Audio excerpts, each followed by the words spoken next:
Good morning. Sometimes when we talk about prayer, what we really mean is lists. Lists of concerns, and pleadings and longings. Sometimes even demands. God, if you do this, I'll do that. Words, words, words, words, words. And yet prayer, the older I've got, the more I've understood this. I think is meant to be about silence. Intercessions in church often descend into lists, long lists of names and concerns and countries and items, sometimes offered without people even knowing that their names are on a list in public in church.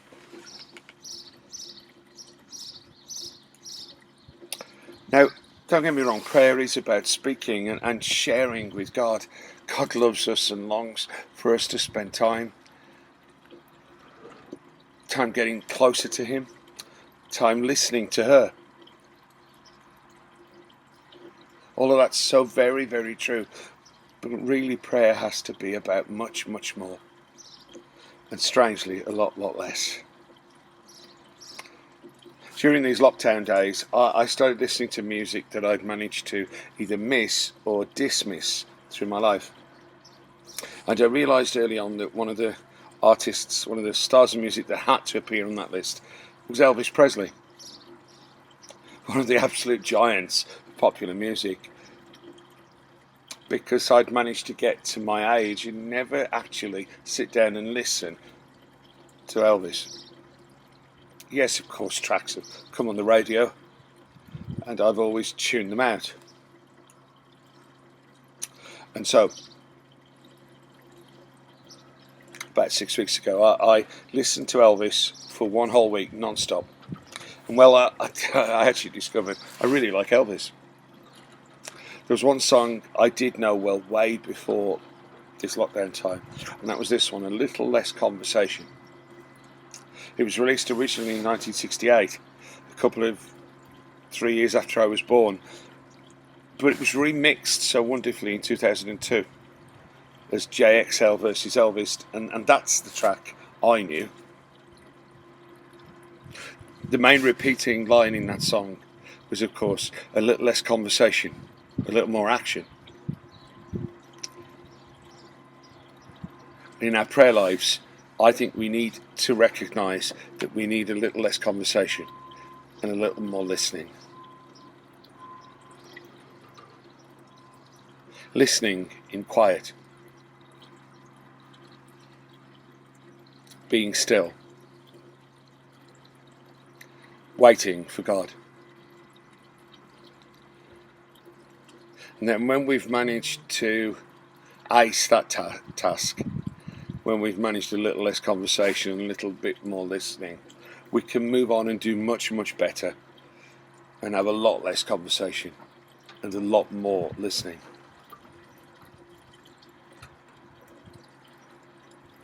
One of the giants of the Christian story in the 20th century was Mother Teresa.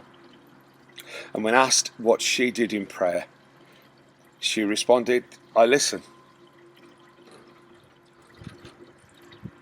She was asked what it was that she heard when she listened. And she said nothing. She said, God listens to me.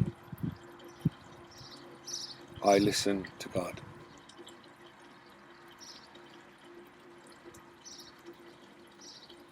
The person doing the asking of the questions said, what does that mean? And she said, if you don't understand, it will be impossible for me to tell you.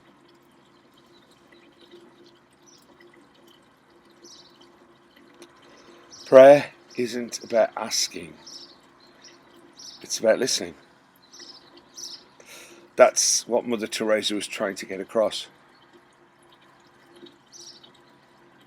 It's not about asking for loads and then rejoicing when you get some.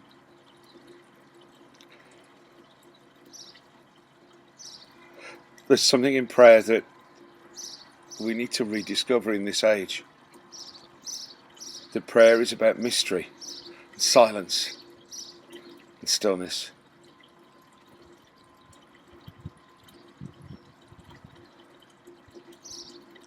It's wonderful to be sat in my garden this morning,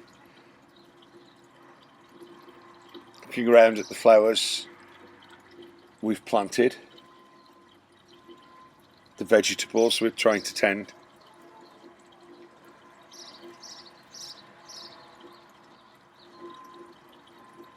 Prayer is about listening and silence and contemplation. And when we make it all about words, we miss the point. When we make it all about our requests, I think we're kind of missing the point. When we make it all about us, we're getting dangerously close to missing the point. When we make it about lists, we've missed the point. Perhaps in these lockdown exile days, it's time for us to rediscover.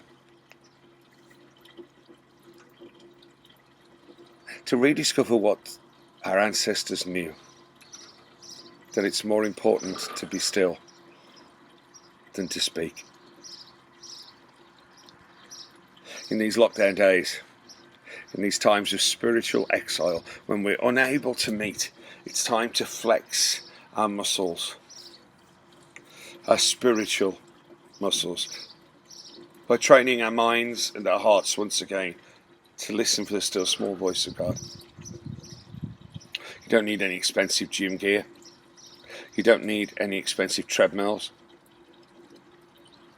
In fact, you can do it even if, like me, you're struggling with your health in these days. If you're struggling with your mobility, because all you need is a place to sit, a place to listen. Try it out. Try being still and listening and training your mind and exercising your spiritual muscles and strengthening your inner self so that you can become aware of God all around. In the water that's running, in the birds that are singing.